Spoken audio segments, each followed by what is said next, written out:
Very good morning and very very warm welcome. आप सभी बच्चों का हमारे चैनल जिसका नाम है एग्जाम्पल में बहुत बहुत स्वागत है। मैं शुभम सिंह करंट अफेयर्स के डेली वाले सेशन में आपका फिर से बहुत बहुत स्वागत करता हूं। आज दिनांक 12 जुलाई है, तो देख लेते हैं 12 जुलाई से रिलेटेड कौन से वो इंपॉर्टेंट न्यूज है जो कि आपके एग्जाम के पॉइंट ऑफ व्यू से बहुत ज्यादा इंपॉर्टेंट होने वाले हैं। ठीक है, पहला प्रश्न आपके सामने ये रहा। पहला प्रश्न क्या कह रहा है, ध्यान से देखेंगे।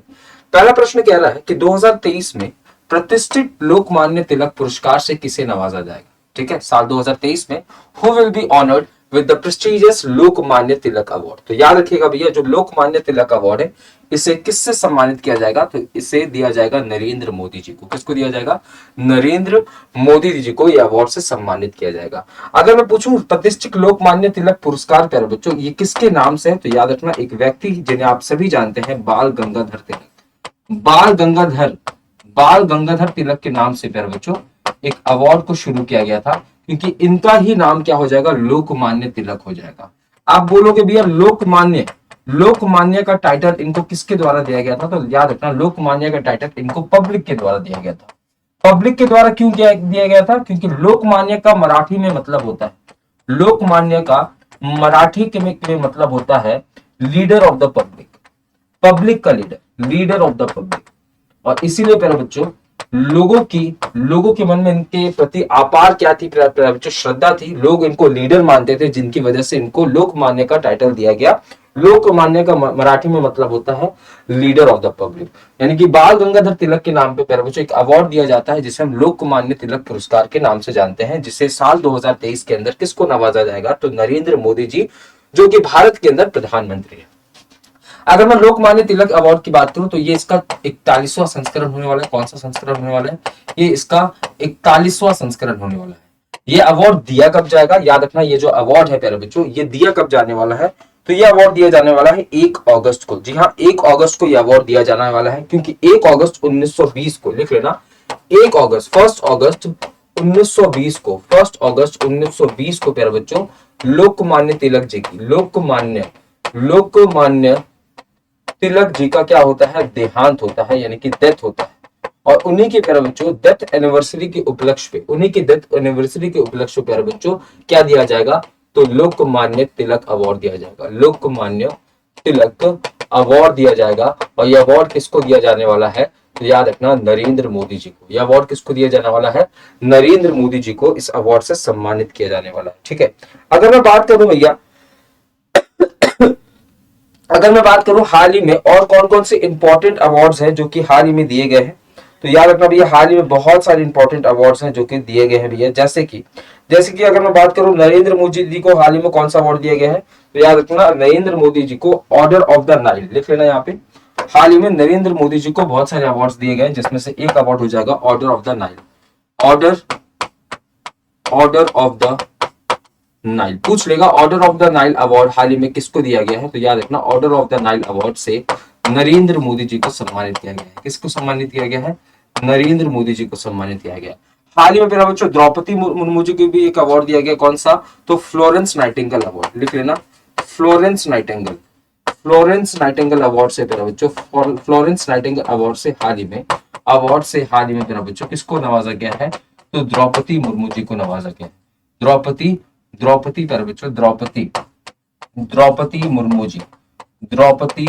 मुर्मू जी को नवाजा गया है।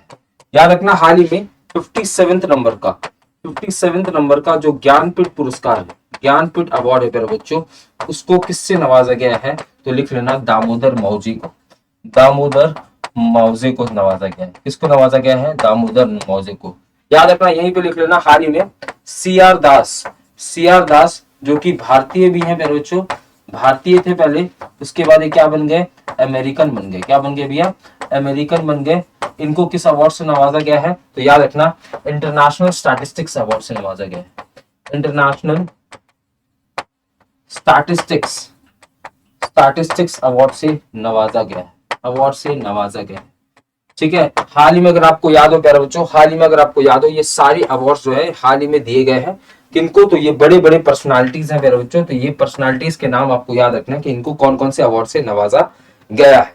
तो याद रखिएगा भैया लोकमान्य तिलक का असली नाम क्या हो जाएगा, बाल गंगाधर तिलक। इनको लोकमान्य का टाइटल लोगों ने दिया था, क्योंकि यहाँ पे मराठी के अंदर प्यारे बच्चों लोकमान्य का मतलब होता है लीडर ऑफ द पीपल, यानी कि लोगों का लीडर प्यारे बच्चों। और इस अवार्ड से हाल ही में किसको सम्मानित किया जाएगा, तो नरेंद्र मोदी जी को सम्मानित किया जाने वाला है। ठीक है बात, अगले प्रश्न की तरफ बढ़ते हैं भैया।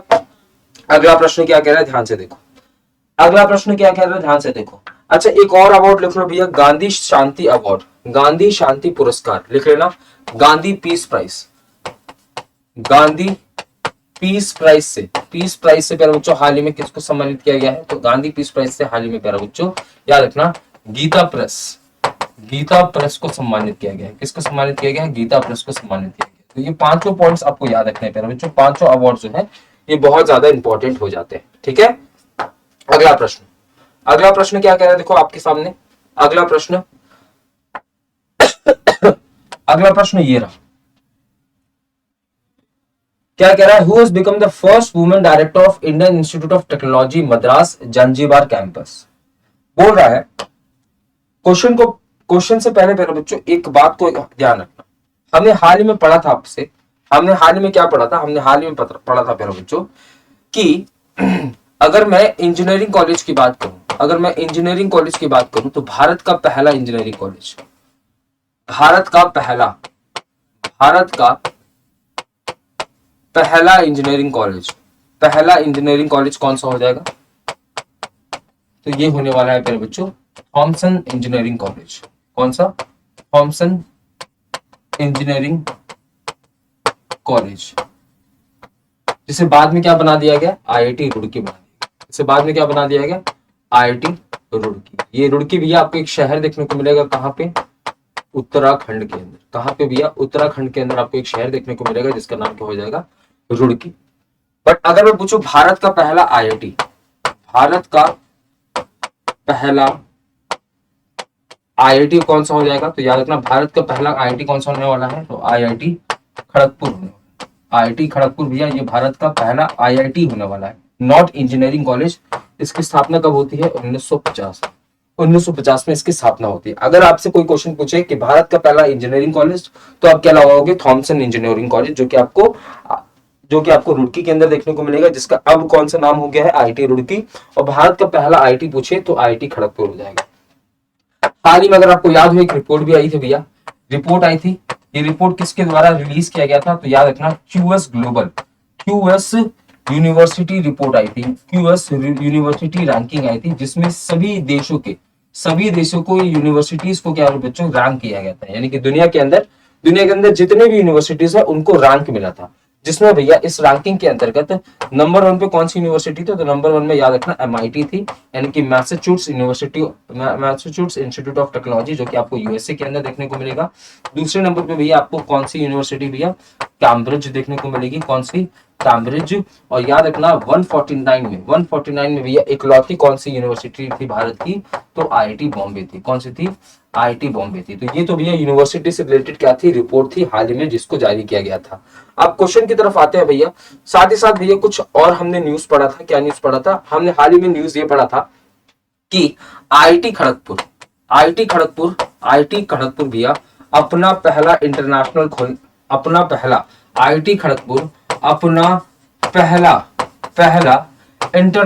कैंपस खोलने वाली है। इंटरनेशनल कैंपस को खोलने वाली है, ठीक है। कहां खोलने वाली है, कमेंट बॉक्स में बताओ। साथ ही हमने पढ़ा था भैया आईआईटी दिल्ली अपना पहला इंटरनेशनल कैंपस खोलने वाली है। कहां खोलने वाली बताओ। और साथ ही साथ हमने पढ़ा था भैया आईआईटी मद्रास अपना पहला इंटरनेशनल कैंपस खोलने वाली है। कहां पे खोलने वाली है, कमेंट बॉक्स में बताओ, जल्दी बताओ, फटाफट बताओ कि आईआईटी खड़गपुर कहां पे खोलने वाली है भैया पहला अपना इंटरनेशनल कैंपस, ठीक है। आईआईटी खड़गपुर अपना पहला इंटरनेशनल कैंपस कहां खोलने वाली है। साथ ही साथ बताओ भैया कि आईआईटी रुड़की अपना पहला इंटरनेशनल कैंपस कहां खोलेगी भैया, और आईआईटी दिल्ली कहां खोलने वाली है, जल्दी बताओ। यहाँ पे एक और लिख लो भैया, यहाँ पे आईआईटी रुड़की भी लिख लो, यहाँ पे आईआईटी रुड़की भी लिख लो। तो आईआईटी रुड़की भैया अपना पहला इंटरनेशनल कैंपस कहाँ खोलने वाली थी, ताइवान के अंदर। कहाँ खोलने वाली है भैया, ताइवान के अंदर भैया अपना पहला इंटरनेशनल कैंपस। देखो आईआईटी रुड़की में तो है ही काम चल रहा है, बट ताइवान के अंदर भी भैया वो लोग क्या करेंगे, अपना इंटरनेशनल कैंपस को स्टार्ट करेंगे, ठीक है। आईटी खड़गपुर की बात करूं भैया, तो आईटी खड़गपुर अपना इंटरनेशनल कैंपस कहाँ खोलेगी? मलेशिया के अंदर। कहाँ खोलेगी भैया? मलेशिया के अंदर खोलेगी। कहाँ खोलेगी भैया? मलेशिया के अंदर। ठीक है, उसके बाद भैया आईआईटी दिल्ली कहाँ खोलने वाली है? यूएई के अंदर। यूएई के अंदर खोलने वाली है। और आईआईटी मद्रास कहाँ खोलने वाली है? तंजानिया के अंदर। और यहीं पे प्यारे बच्चों, यहीं तंजानिया के अंदर आपको क्या देखने को मिलेगा? तो यहीं तंजानिया के अंदर आपको, यहीं तंजानिया के आपको ज़ांज़ीबार देखने को मिलेगा। तो याद रखना आईआईटी मद्रास भैया, आईआईटी मद्रास जो अपना इंटरनेशनल कैंपस खोलेगी वो कहाँ खोलेगी? तंजानिया के अंदर। तंजानिया के अंदर प्यारे बच्चों, और तंजानिया में भी कहाँ पे खोलेगी? तो ज़ांज़ीबार के अंदर। और इसी के अंदर प्यारे बच्चों, इसी कैंपस के अंतर्गत, इसी के कैंपस के अंतर्गत नए अध्यक्ष पद की, है ना, नए अध्यक्ष पद की, यानी कि नए अध्यक्ष पद की या डायरेक्टर की, नए डायरेक्टर का चयन हुआ है। याद रखना ये पहली महिला डायरेक्टर होने वाली है किसी भी आईआईटी की। और वो कौन होने वाली है? तो प्रीति अघालयम। कौन होने वाली है? प्रीति अघालयम। मैं फिर से बताता हूँ, मैंने क्या कहा? मैंने आपको सबसे पहले पढ़ाया, मैंने सबसे पहले आपको पढ़ाया भैया कि अगर आपसे कोई पूछे कि पहला इंजीनियरिंग कॉलेज, तो आप क्या लगाओगे? थॉमसन इंजीनियरिंग कॉलेज, जो कि आपको रुड़की के अंदर देखने को मिलेगा, जिसका अभी का नाम क्या हो जाएगा? अभी का नाम हो जाएगा आईआईटी रुड़की। भारत का पहला आईआईटी अगर मैं बोलूं तो वो हो जाएगा आईआईटी खड़गपुर। उसके बाद मैंने आपको एक रिपोर्ट के बारे में बताया, जिस रिपोर्ट में क्या बताया गया भैया? जिस रिपोर्ट में बताया गया कि इस रिपोर्ट को रिलीज किया गया था क्यूएस, एक क्यूएस के द्वारा, एक संस्था है जिसके द्वारा इस रिपोर्ट को रिलीज किया गया था, जिसने बताया कि दुनिया के अंदर जितने भी यूनिवर्सिटीज है उनमें सबसे बेहतरीन यूनिवर्सिटी कौन सी हो जाएगी? तो मैसाचुसेट्स इंस्टीट्यूट ऑफ टेक्नोलॉजी, जो कि आपको यूएसए के अंदर देखने को मिलेगी। दूसरे पे कैम्ब्रिज, और सबसे पहली यूनिवर्सिटी जो इस रैंक में आई है इंडिया की तरफ से वो है आईआईटी बॉम्बे। ठीक है, उसके बाद मैंने आपको क्या बताया? उसके बाद मैंने बताया इंडिया के अंदर ऐसी कुछ यूनिवर्सिटीज है जो कि अपनी कैंपस को बाहर भी लेके जाना चाहती है, जिनमें आईआईटी रुड़की ताइवान जा रही है, आईआईटी खड़गपुर भैया मलेशिया में खोल रही है, आईआईटी दिल्ली भैया यूएई में खोल रही है, और आईआईटी मद्रास जो है तो वो तंजानिया में खोल रही है। अब इसी से रिलेटेड एक क्वेश्चन पूछा कि भैया जो आईआईटी मद्रास तंजानिया के जांजीबार में अपना पहला इंटरनेशनल कैंपस को खोल रही है, इसके अंदर पहली महिला वुमेन डायरेक्टर के पद पे किसकी नियुक्ति हुई है? तो याद रखना प्रीति अघालम का नियुक्ति हुआ। किसकी नियुक्ति हुई है? प्रीति अघालम का इसके अंदर नियुक्ति हुई है। अगर मैं आईआईटी मद्रास की बात करूं प्यारे बच्चों, तो आईआईटी मद्रास ही वो आईआईटी है जिसके द्वारा प्यारे बच्चों एक क्या यंत्र बनाया गया था? एक यंत्र बनाया गया था, और ये यंत्र क्या काम करने वाला था? तो दूध के अंदर मिलावट का पता लगाने का, दूध के अंदर प्यारे बच्चों मिलावट का पता लगाने का काम करेगा, मिलावट का पता लगाने का काम करेगा। तो याद रखना मिलावट का पता लगाने का काम करने वाला जो यंत्र बनाया गया था वो किसके द्वारा बनाया गया? आईआईटी मद्रास के द्वारा बनाया गया। याद रखना प्यारे बच्चों आईआईटी मद्रास के द्वारा ही, प्यारे बच्चों आईआईटी मद्रास के द्वारा इंडियन ऑपरेटिंग सिस्टम को डेवलप किया गया था, जिसका नाम है भारत ओएस। याद रखना आईआईटी मद्रास के ही द्वारा प्यारे बच्चों भारत ओएस जो कि मद्रास के ही द्वारा भारत ओएस जो कि ऑपरेटिंग सिस्टम है, इसको भी डेवलप किया गया था। तो ये सारी बातें आपको याद रखनी है किससे रिलेटेड भैया?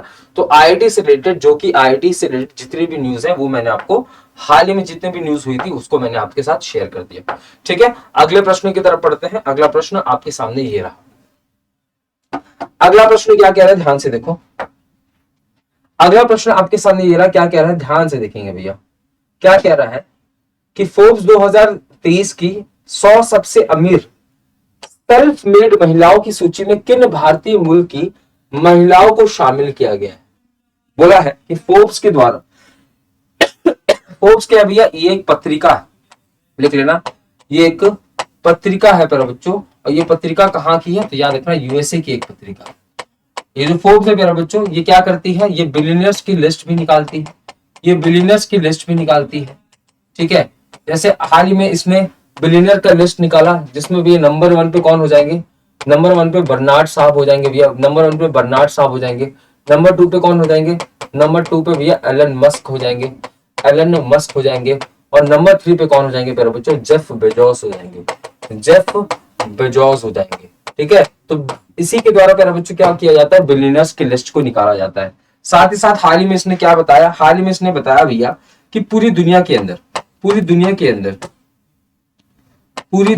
प्यारे बच्चों, पूरी दुनिया के अंदर बिलियनियर्स की अगर मैं बात करूं, यानी कि वो लोग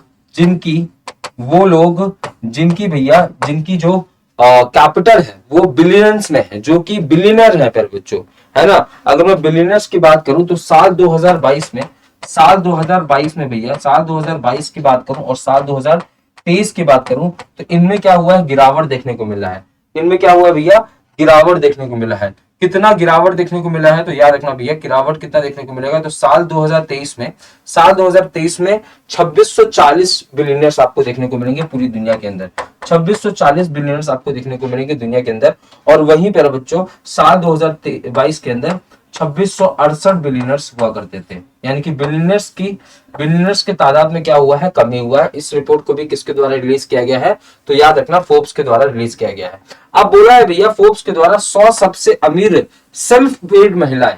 सेल्फ मेड महिलाएं कौन होती है, सेल्फ मेड महिलाएं वो होती हैं जो कि जीरो से उठ के आई है ना। वो महिलाएं प्यारे बच्चों जो कि जीरो से उठ के आई हैं। अब जैसे अंबानी की बेटी है, अब वो कल को बिलियनियर बन जाए तो क्या उसे हम सेल्फ मेड महिला बोलेंगे, बिल्कुल नहीं बोलेंगे भैया, है ना। सेल्फ मेड बिल्कुल नहीं बोलेंगे। तो अंबानी की बेटी को हम सेल्फ मेड बिलियनियर नहीं कहेंगे। वो महिलाएं जो कि जीरो से उठ के आई है भैया, उसी को हम क्या कहेंगे, सेल्फ मेड महिलाएं कहेंगे। तो इसमें बोला है भैया आपको बताना है कि सेल्फ मेड महिलाओं की सूची में भैया इनमें से वो कौन भारतीय मूल की है जिनको शामिल किया गया है। तो याद रखना 15वीं रैंक पे भैया, 15वीं रैंक पे आपको कौन देखने को मिलेगी, जयश्री उलाल देखने को मिलेगी। उसके बाद भैया 23वीं रैंक पे आपको निर्जा सेठी देखने को मिलेगी। उसके बाद 98वीं रैंक पे भैया आपको नेहा नरखेड़े देखने को मिलेगी। और 77वें रैंक पे प्यारा बच्चों आपको इंदिरा नुई देखने को मिलेगी। तो याद रखना उपयुक्त सभी जो है आपका सही होने वाला है। ये सभी महिलाएं जो है ये फोर्ब्स के टॉप 100 लिस्ट में शामिल है, जो कि भारतीय मूल की है, जो कि क्या है भैया, भारतीय मूल की।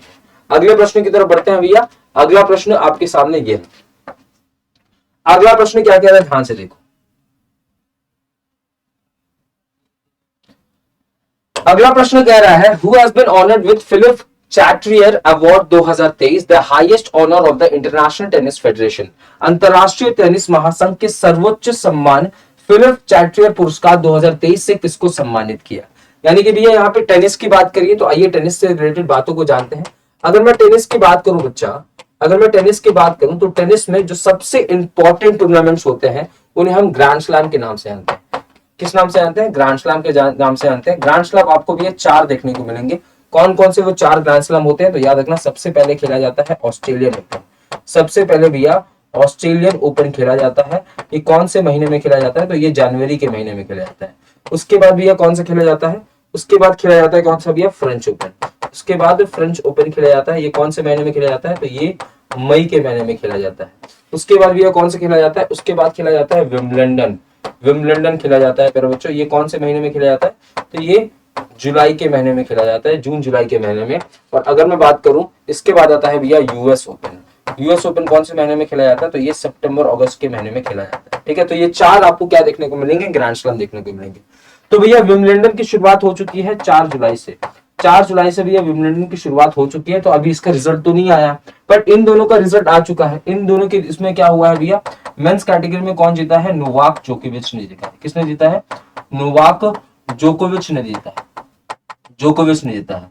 इसमें भी किसने जीता है भैया, नोवाक जोकोविच ने जीता है।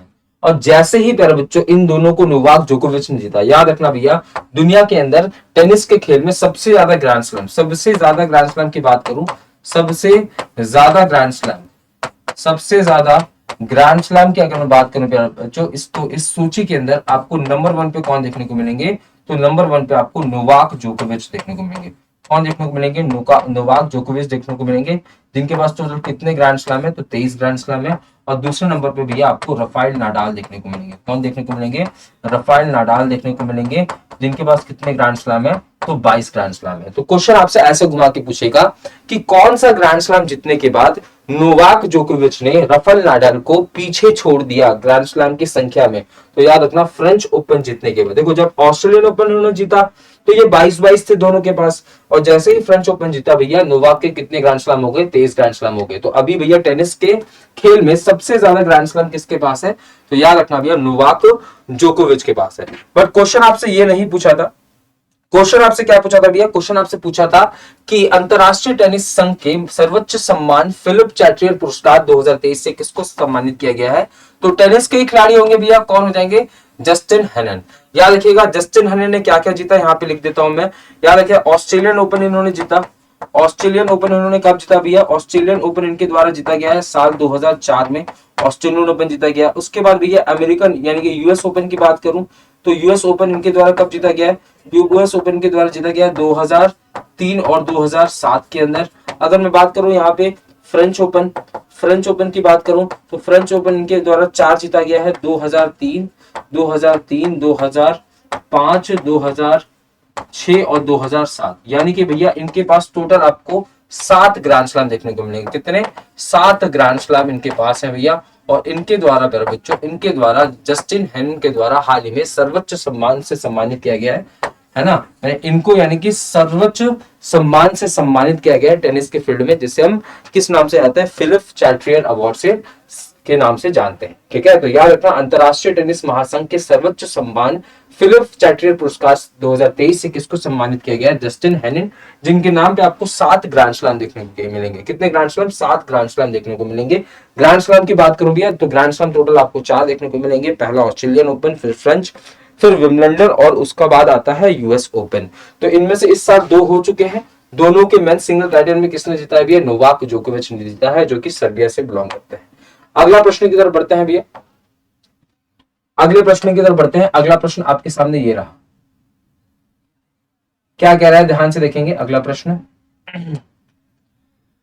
अगला प्रश्न भैया आओ, सभी कोई क्वेश्चंस को अटेम्प्ट करने की जरूर कोशिश करें भैया। ठीक है, क्या कह रहा है? क्या रहा है? रिश्वत विरोधी प्रबंधन प्रणाली सर्टिफिकेट प्राप्त करने वाला भारत का पहला केंद्रीय सार्वजनिक क्षेत्र उद्यम कौन सा बना है? Which has become the first central public sector enterprise in India to get the anti-bribery management system certificate?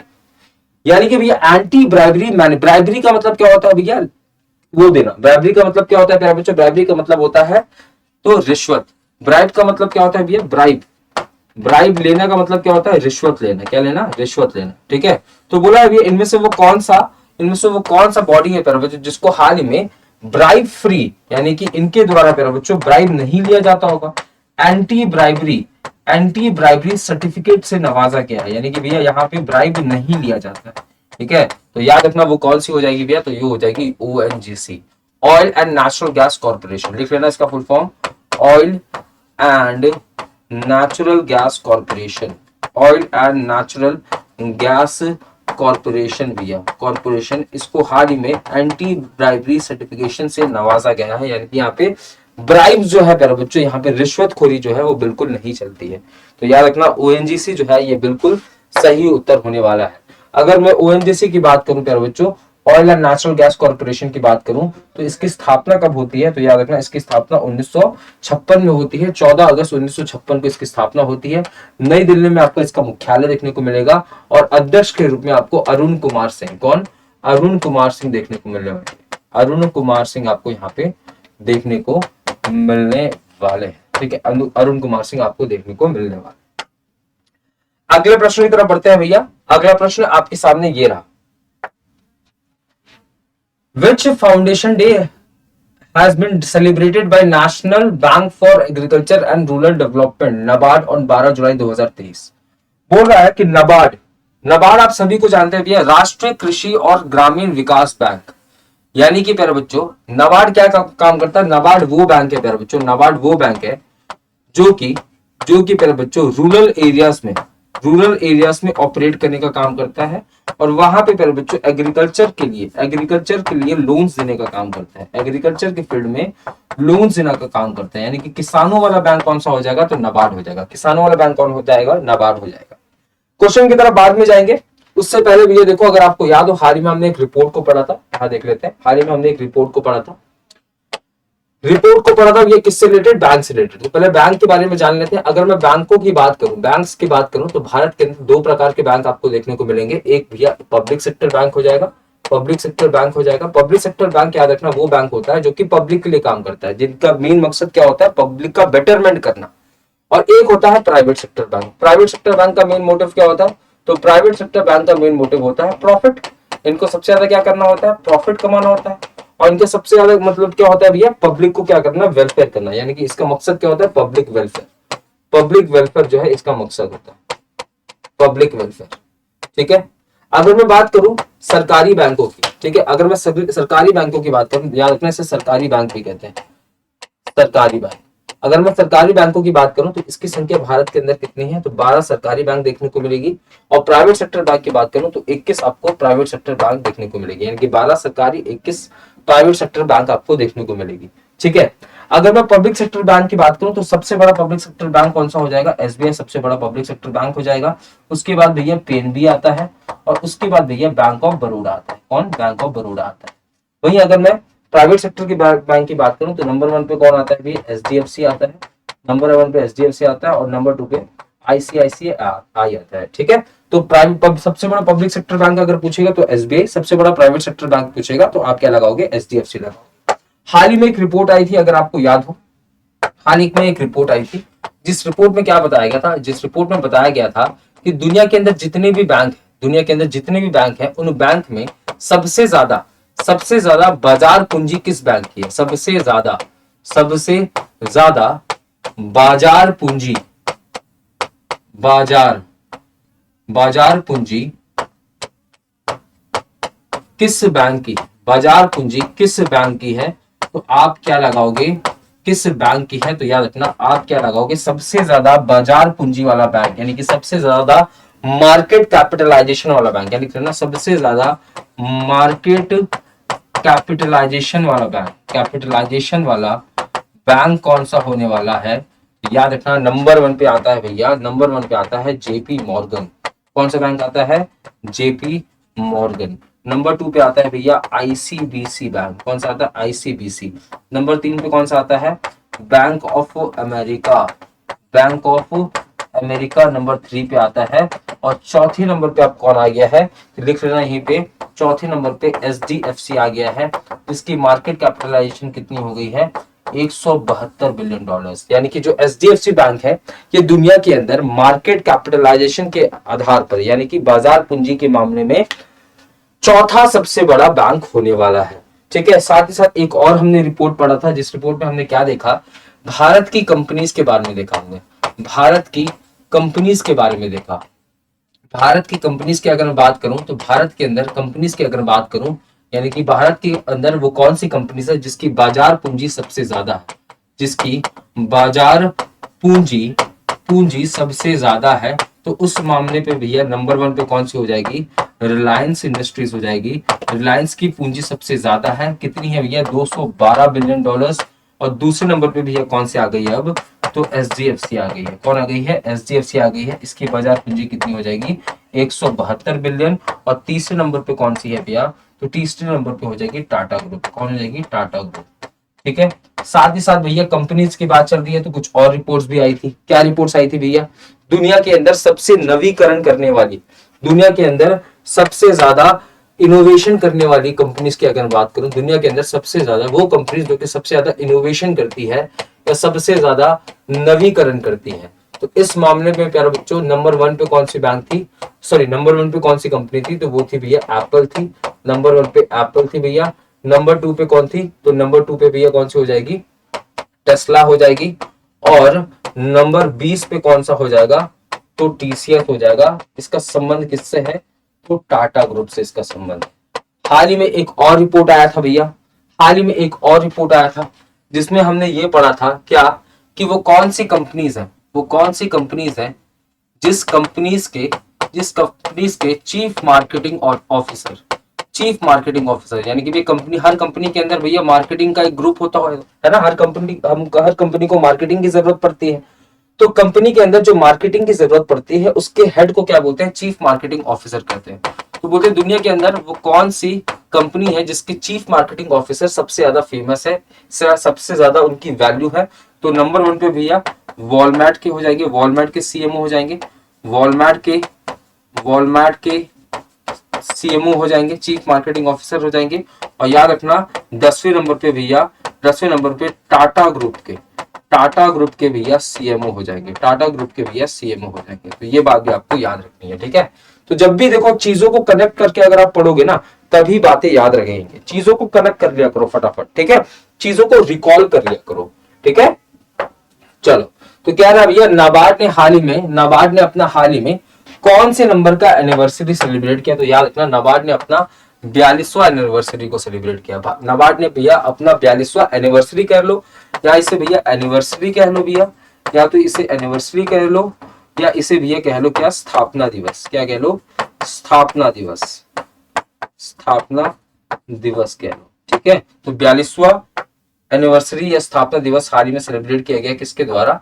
तो नाबार्ड के द्वारा। नाबार्ड भैया अगर बात करूं इसकी स्थापना कब होती है, तो नाबार्ड की स्थापना होती है 1982 में, ठीक है। मुख्यालय इसका कहां हो जाएगा? मुंबई के अंदर। और हाल ही में इसने प्यारे बच्चों 42वां अपना क्या सेलिब्रेट किया है? तो 42वां फाउंडेशन डे या स्थापना दिवस को सेलिब्रेट किया है, ठीक है। इसका थीम क्या हो जाएगा? 42 इयर्स ऑफ रूरल ट्रांसफॉर्मेशन, यानी कि 42 साल से प्यारे बच्चों, 42 साल से जो ग्रामीण इलाके हैं, जो ग्रामीण इलाके हैं प्यारे बच्चों, उसको विकसित कर रही है, उसको क्या कर रही है? उसके अंदर बदलाव लाने का काम कर रही है, उसके अंदर बदलाव लाने का काम किया जा रहा है। किसके द्वारा भैया?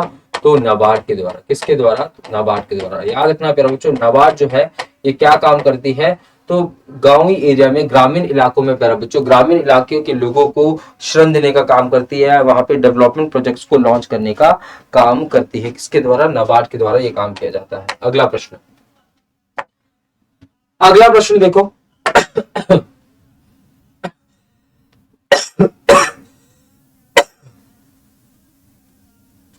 अगला प्रश्न भैया पढ़ने की कोशिश करो, जल्दी फटाफट, जल्दी फटाफट बताइए बताइए, तब तक मैं पानी पी लेता हूं।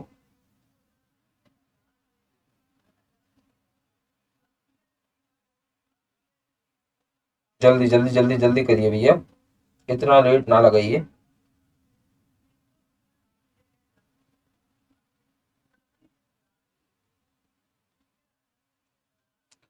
अगला प्रश्न देखो भैया, हिंदुस्तान एरोनॉटिक्स लिमिटेड से रिलेटेड है। क्या है भैया? हिंदुस्तान एरोनॉटिक्स लिमिटेड से रिलेटेड है। आपसे क्या पूछा है? ध्यान से देखो।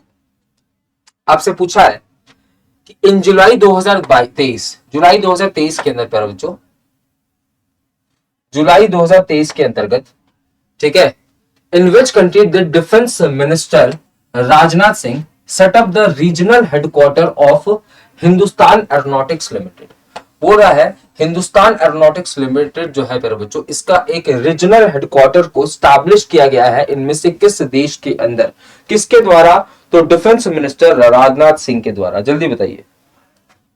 अगर मैं प्यारे बच्चों, अगर मैं हिंदुस्तान एरोनॉटिक्स लिमिटेड की बात करूं, अगर मैं हिंदुस्तान एरोनॉटिक्स लिमिटेड की बात करूं, तो याद रखना इसकी स्थापना कब होती है? इसकी स्थापना प्यारे बच्चों, इसकी स्थापना आपको 1940 में देखने को मिलेगी। इसका मुख्यालय आपको कहां देखने को मिलेगा? इसका मुख्यालय आपको प्यारे बच्चों बेंगलुरु के अंदर देखने को मिलेगा। कहां पे? बेंगलुरु, कर्नाटका के अंदर आपको, कर्नाटका के अंदर आपको इसका मुख्यालय देखने को मिलेगा। ये किसके अंतर्गत काम करती है? तो याद रखना ये किसके अंतर्गत काम करती है? तो डिफेंस मिनिस्ट्री के अंतर्गत काम करती है। और डिफेंस मिनिस्ट्री भैया संभालते कौन है? तो डिफेंस मिनिस्ट्री संभालते हैं भैया राजनाथ सिंह। कौन संभालते हैं? राजनाथ सिंह, ठीक है।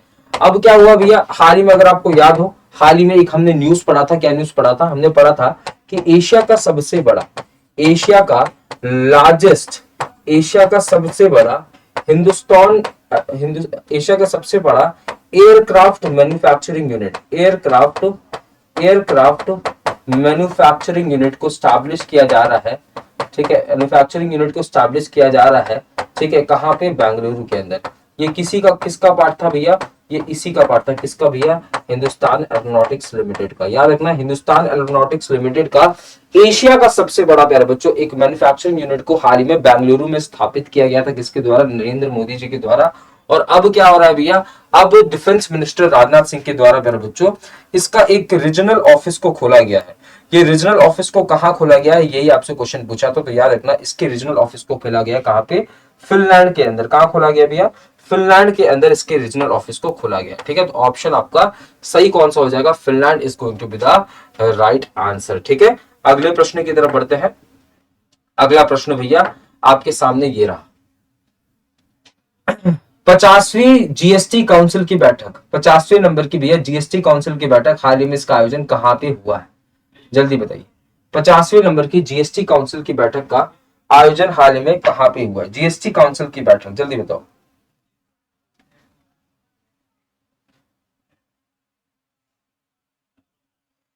अगर मैं जीएसटी की बात करूं प्यारे बच्चों, तो जीएसटी क्या हो जाएगा, गुड्स एंड सर्विस टैक्स। क्या हो जाएगा, जीएसटी का फुल फॉर्म क्या हो जाएगा, जीएसटी का फुल फॉर्म क्या हो जाएगा, goods and service tax, goods and service tax. ठीक है, इसको किसकी जगह पे लाया गया, इसने किसको रिप्लेस किया था, याद रखना, इसने रिप्लेस किया था प्यारे बच्चों इसको वैल्यू एडेड टैक्स को, वैल्यू एडेड टैक्स को, यानी कि भैया वैट को इसने रिप्लेस किया था। किसको रिप्लेस किया था, वैट को इसने रिप्लेस किया था। इसको लागू कब किया जाता है, तो याद रखना साल 2017 में, साल 2017 में भैया इसको लागू किया जाता है, लागू किया जाता है। और इसके लिए भैया एक अमेंडमेंट एक्ट भी आया था, इसके लिए एक अमेंडमेंट एक्ट आया था, संविधान संशोधन एक्ट आया गया था, अमेंडमेंट एक्ट आया था। वो कौन सा था भैया, संविधान संशोधन नंबर 101। तो याद रखना जीएसटी काउंसिल की भैया 50वीं बैठक अब होगी, जीएसटी काउंसिल की अब 50वीं बैठक का आयोजन किया जा रहा है। आपसे यही पूछा है भैया कि इसका बैठक का आयोजन कहाँ पे किया जा रहा है, तो नई दिल्ली के अंदर इसका आयोजन किया जा रहा है। याद रखना जीएसटी की अगर मैं बात करूं तो जीएसटी कौन कौन चीजों पे नहीं लगती है, क्वेश्चन आपसे पूछ लेता है। तो याद रखना पेट्रोलियम पे, पेट्रोलियम पे जीएसटी नहीं लगती है, नशीली पदार्थ पे, नशीली पदार्थ पे जीएसटी नहीं लगती है, साथ ही साथ भैया इलेक्ट्रिसिटी पे क्या होता है, जीएसटी नहीं लगता है। इन चीजों पे भैया जीएसटी नहीं लगता है। अगर मैं जीएसटी की बात करूं मेरे बच्चों, तो जीएसटी जो है ये इसके अंदर भी अलग अलग टैक्स स्लैब आपको देखने को मिलेगा। डीएक्सी के अंदर आपको अलग अलग टैक्स स्लैब देखने को मिलेगा, जैसे 0% देखने को मिलेगा, 5% देखने को मिलेगा, 12 देखने को मिलेगा, ठीक है, 18 देखने को मिलेगा, साथ ही साथ 25 देखने को मिलेगा। कितना भैया, 28 देखने को मिलेगा। तो ये अलग अलग टैक्स स्लैब है प्यारे बच्चों, किसके अंतर्गत, जीएसटी के अंतर्गत। ठीक है, अगले प्रश्न की तरफ बढ़ते हैं। अगला प्रश्न आपके सामने ये रहा। अच्छा, इसके अंदर हुआ क्या है, देखो ध्यान से, इसके अंदर हुआ क्या है, इसके अंदर हुआ क्या, क्या डिसीजन लिया, देखो इसके डिसीजन क्या क्या लिया, देखो डिसीजन लिया गया है क्या, जीएसटी परिषद की इस बैठक में ऑनलाइन गेमिंग फॉर्म पर 28% टैक्स लगाया गया है। यानी कि जो ऑनलाइन गेमिंग्स होती है, ऑनलाइन गेमिंग्स, जो ऑनलाइन गेमिंग एप्लीकेशन है प्यारे बच्चों, ऑनलाइन गेमिंग एप्लीकेशन है, जैसे भैया जैसे क्या है, जैसे ड्रीम 11, जैसे ड्रीम 11, ठीक है, इन पे प्यारे बच्चों, इन पे कितना परसेंट टैक्स लगेगा, 28% टैक्स लगेगा। मैंने अभी आपको बताया ना कि इसके अंदर अलग अलग टैक्स स्लैब्स होते हैं, है ना, किसी में 0% है, जैसे पेट्रोलियम, नशीली, इलेक्ट्रिसिटी में भैया कोई टैक्स ही नहीं है, किसी में 5% लगता है, किसी में 12 लगता है, किसी में 18 लगता है, किसी में 28 लगता है। वैसे जो आपका भी ऑनलाइन गेमिंग एप्लीकेशन है, इसमें भी 28% लग रहा है। ठीक है, कैंसर की दवा और food for special medical purpose जैसे छूट दी गई, जैसे भैया है ना, जो कैंसर की दवा वगैरह है प्यारे बच्चों, जो कैंसर की मेडिसिन वगैरह है, उन पे प्यारे बच्चों बहुत ज्यादा छूट दिया गया, वहां पे बहुत ज्यादा डिस्काउंट दिया गया, जीएसटी के अंदर बहुत ज्यादा क्या दिया गया भैया, डिस्काउंट दिया गया है। साथ ही साथ इमिटेशन जारी धागों पर कर की दर 12% से घटाकर 5% कर दी गई है ना। तो यहाँ पे भी कर को क्या कर दिया गया, कम कर दिया गया। तो याद रखना जीएसटी काउंसिल की 50वीं बैठक हाल ही में कहाँ हुई है, न्यू दिल्ली के अंदर। शिकायत निवारण सूचकांक, which state has topped the list of big states in grievance redressal index जून 2023। क्या बोला है भैया, देखो ग्रीवियंस शिकायत निवारण सूचकांक, यानी कि भैया शिकायत निवारण कौन सा वो बड़ा स्टेट है, बिग स्टेट। जैसे बिग स्टेट में कौन कौन से स्टेट्स आते हैं, जैसे बिग स्टेट में भैया, बिग स्टेट की अगर बात करूं, जैसे भैया बिग स्टेट में आपको उत्तर प्रदेश देखने को मिलेगा, वेस्ट बंगाल देखने को मिलेगा, बिहार देखने को मिलेगा, ये सारे क्या है भैया, बिग स्टेट है। अगर मैं स्मॉल स्टेट की बात करूं, स्मॉल स्टेट में भैया आपको गोवा देखने को मिलेगा, सिक्किम देखने को मिलेगा, ये सारे क्या है भैया, स्मॉल स्टेट। तो यहाँ पे बिग स्टेट की बात करूं तो बिग स्टेट की सूची में जो बिग स्टेट के अंदर वो कौन सा स्टेट है जो कि अपने यहाँ पे लोगों की शिकायत को निवारण करने में प्यारे बच्चों सबसे बेहतरीन काम कर रहा है। अपने यहाँ पे लोगों की जो शिकायत है उसको, उसके अंदर निवारण करने वाला, बेहतरीन काम करने वाला स्टेट कौन सा हो जाएगा, तो उत्तर प्रदेश हो जाएगा। याद रखना उत्तर प्रदेश वो स्टेट है जो कि अपने यहाँ पे, वो स्टेट है जो कि अपने यहाँ पे शिकायतों का निवारण कर रहा है, शिकायतों का निवारण कर रहा है। अगर मैं बात करूं नॉर्थ ईस्ट स्टेट्स की, अगर मैं बात करूं भैया नॉर्थ ईस्ट स्टेट्स में सबसे बेहतरीन काम कौन कर रहा है, तो याद रखना नॉर्थ ईस्ट स्टेट में सबसे बेहतरीन काम कर रहा है सिक्किम। नॉर्थ ईस्ट स्टेट की बात करूं भैया, नॉर्थ ईस्ट स्टेट की बात करूं तो सिक्किम इसमें सबसे बेहतरीन काम कर रहा है। और याद रखना अगर मैं यूटी की बात करूं बच्चों, तो यूटी में लक्षद्वीप, यूटी में लक्षद्वीप बहुत बेहतरीन काम कर रहा है अपने यहाँ पे लोगों की शिकायतों को निवारण करने के लिए, अपने यहाँ पे लोगों की शिकायतों को निवारण करने के लिए बेहतरीन काम कर रहा है। अगला प्रश्न देखते हैं भैया। अगला प्रश्न क्या कह रहा है? अगला प्रश्न कह रहा है भैया ICC player of the month, ये हमेशा हम पढ़ते हैं ICC player of the month साल जून 2023 का कौन बना है। देखो अभी तो जुलाई चल रहा है तो जून तो खत्म हो चुका है, तो ICC player of the month जून का कौन बना है? तो महिलाओं में कौन बनी है? एशले गार्डनर जो कि ऑस्ट्रेलिया से भैया, और पुरुष में कौन बने हैं? सॉरी, महिला में कौन बनी है मेरे बच्चों? एशले गार्डनर जो कि ऑस्ट्रेलिया से है, और पुरुष में कौन बने हैं? वानिंडू हसरंगा बने हैं। तो ऑप्शन डी आपका बिल्कुल सही उत्तर होने वाला है। अगला प्रश्न भैया आपके सामने ये रहा। अगला प्रश्न क्या कह रहा है?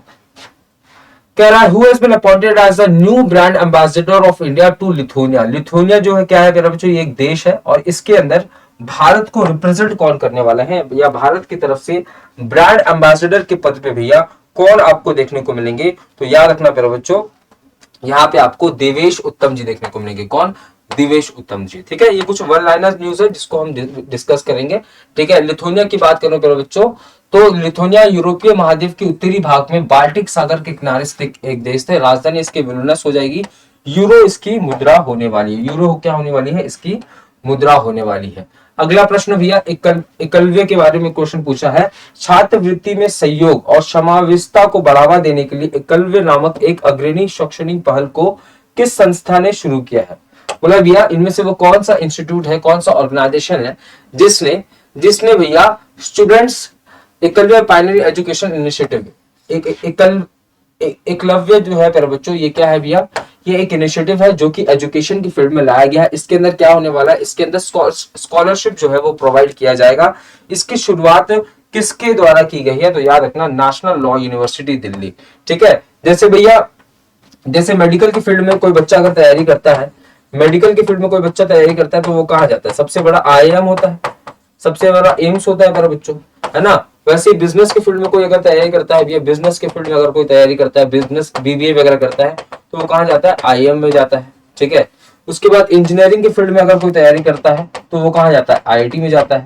वैसे ही प्यारे बच्चों कोई बच्चा अगर लॉ कर रहा है प्यारे बच्चों, तो वो कहाँ जाता है? एनएलयू में जाता है, नेशनल लॉ यूनिवर्सिटी में जाता है। तो नेशनल लॉ यूनिवर्सिटी दिल्ली प्यारे बच्चों इसने क्या शुरू किया है? तो एकलव्य स्कीम को शुरू किया गया है। इसके अंदर भैया क्या होगा? स्टूडेंट्स को क्या किया जाएगा? स्कॉलरशिप प्रदान किया जाएगा। क्या किया जाएगा? स्कॉलरशिप जो है ये प्रदान किया जाएगा। अगला प्रश्न भैया,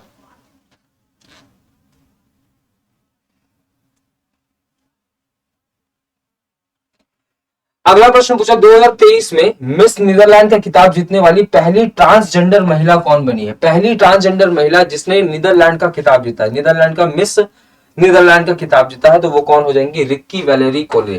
कौन हो जाएंगी? रिक्की वैलेरी कोले। और अगर मैं बात करूं प्यारे बच्चों, अगर मैं बात करूं मिस यूनिवर्स की, हाल ही में भैया 72वें नंबर का मिस यूनिवर्स कौन जीता है? तो आर बोनी गैब्रियल। 72वें नंबर का मिस यूनिवर्स किसने जीता है? मिस यूनिवर्स किसने जीता है? तो आर बोनी गैब्रियल ने जीता है। किसने जीता है? आर बोनी गैब्रियल ने जीता है। ठीक है, तो ये बात भी आपको याद रखनी है। फटाफट देखते हैं भैया, 2 क्वेश्चन और रह गया है। ठीक है, अगला वाला क्या पूछा है? In which state the traditional tribal festival Ker Puja has been celebrated. केर पूजा जो है भैया बच्चों, इसका आयोजन हाल ही में कहां पे किया गया? तो याद रखना इसका आयोजन त्रिपुरा के अंदर किया गया। याद रखना त्रिपुरा के अंदर भैया हाल ही में एक ट्राइबल फेस्टिवल, एक पारंपरिक फेस्टिवल को सेलिब्रेट किया गया, एक आदिवासी त्योहार को सेलिब्रेट किया गया। आज का आखिरी प्रश्न कह रहा है विश्व मलाला दिवस 2023 कब सेलिब्रेट किया जाता है? तो याद रखना विश्व मलाला दिवस 2023 जो है ये 12 जुलाई को सेलिब्रेट किया जाता है। इसका पहला संस्करण कब होता है? तो याद रखना इसका पहला संस्करण का आयोजन, इसके पहले संस्करण का आयोजन कब हुआ है भैया? 2014 में। और इसका आयोजन किया किसके द्वारा गया है? यूनाइटेड नेशन जनरल असेंबली, जिसको हम लघु संसद के नाम से जानते हैं, लघु संसद के नाम से भी जानते हैं। ठीक है, तो यहां तक आज के सेशन को रखते हैं भैया। मिलते हैं कल करंट अफेयर्स के अपने अगले पड़ाव में। अच्छा, एक और आप लोगों को एक आपके लिए खुशखबरी की बात यह है भैया कि अब से जो मंडे से आपकी क्लासेस होंगी, इसमें करंट अफेयर्स की क्लास जो है वो लाइव होने वाली है। करंट अफेयर्स की जो क्लास है वो लाइव होने वाली है। ठीक है, लाइव क्लास होने वाली है क्योंकि आप सभी बच्चों का बहुत ज्यादा डाउट होता है ना। मैं रिकॉर्डेड वीडियो डालता हूं तो आप लोगों के जो डाउट्स होते हैं वो मैं सॉर्ट आउट नहीं कर पाता हूं, और रिकॉर्डेड वीडियो में बहुत ज्यादा मजा भी नहीं आता, ये मैं बात को समझता हूँ, ठीक है। इसकी वजह से अब जो क्लास होगी भैया वो लाइव क्लासेस होंगी, कब से, मंडे से होंगी।